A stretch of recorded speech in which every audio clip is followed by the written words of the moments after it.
Beneath the waters between Kenya and Somalia lies one of East Africa's most promising offshore energy frontiers. Some analysts believe its undiscovered resources could ultimately be worth hundreds of billions of dollars if commercially recoverable. Yet, after decades of exploration interest, not a single commercial field has entered production.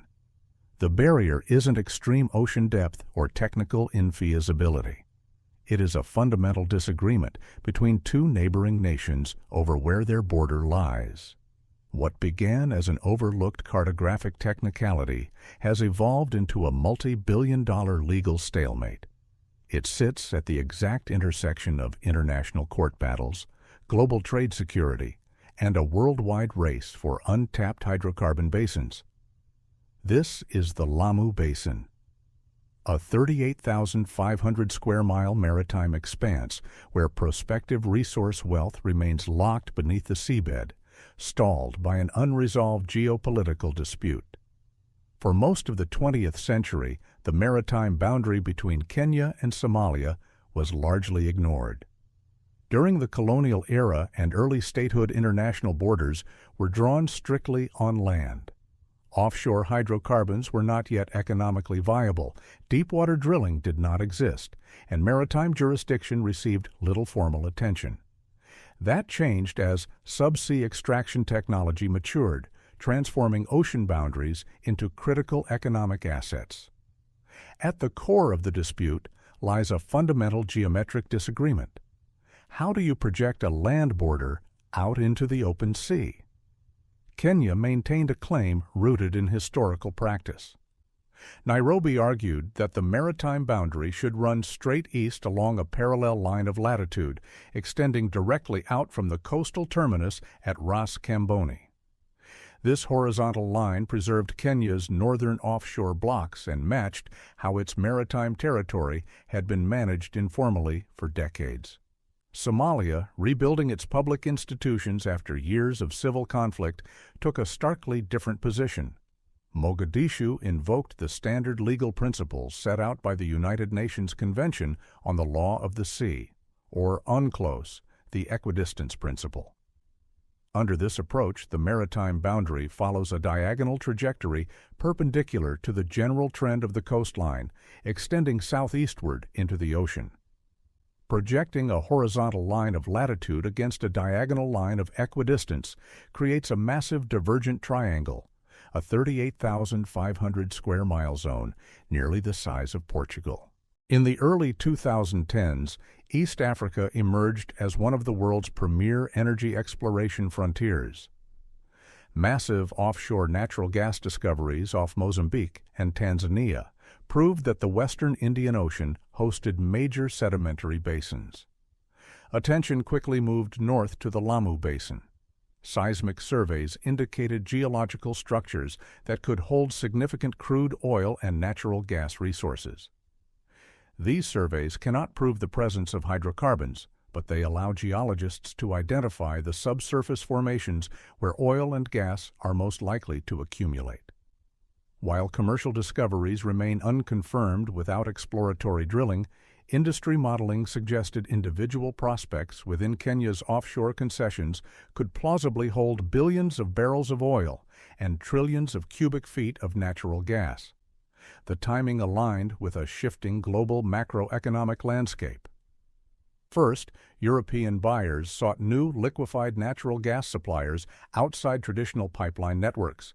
Second, expanding industrial economies across Asia sought long-term energy contracts. And third, regional hubs scrambled to secure energy export terminals and deepwater port supremacy. Nairobi moved quickly to commercialize the zone, dividing the area south of the parallel line into exploration blocks and licensing them to global majors. Total Energies, Eni, and Anadarko, later acquired by Occidental, secured exploration rights in waters Kenya treated as its own. For Kenya, developing these offshore blocks offered a path toward becoming an energy exporter, supplying capital for infrastructure projects like the Lapset Transport Corridor. For Somalia, seeing oil majors lease blocks in waters Mogadishu considered sovereign territory was viewed as an unauthorized exercise of jurisdiction.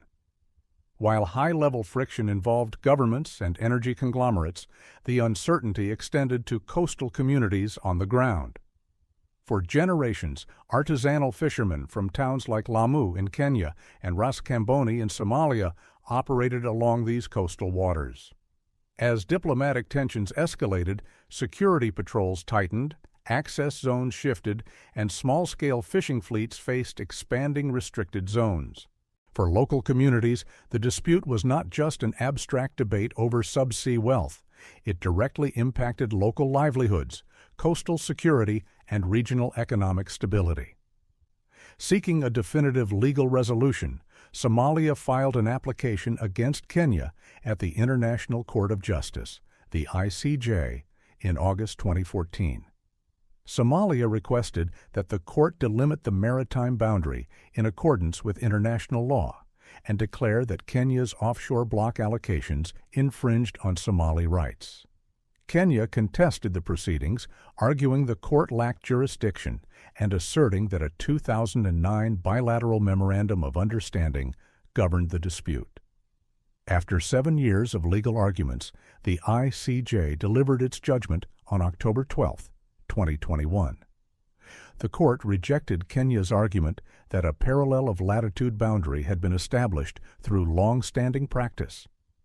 Applying standard UNCLOS principles, the ICJ delimited the maritime boundary along a modified equidistance line. The judgment awarded Somalia sovereign rights over the majority of the contested triangle, cutting directly through several offshore energy blocks previously allocated by Kenya.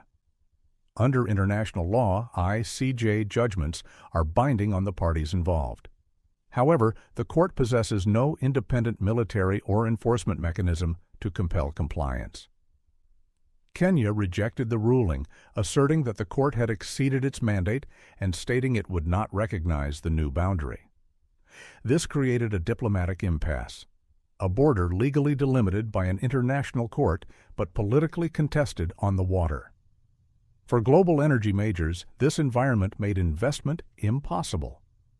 Offshore deepwater exploration requires commitments running into hundreds of millions of dollars per well, with overall project developments reaching billions over decades. Without absolute legal clarity over resource title and assurance over which sovereign state holds licensing authority, companies face unacceptable legal, financial, and political risks.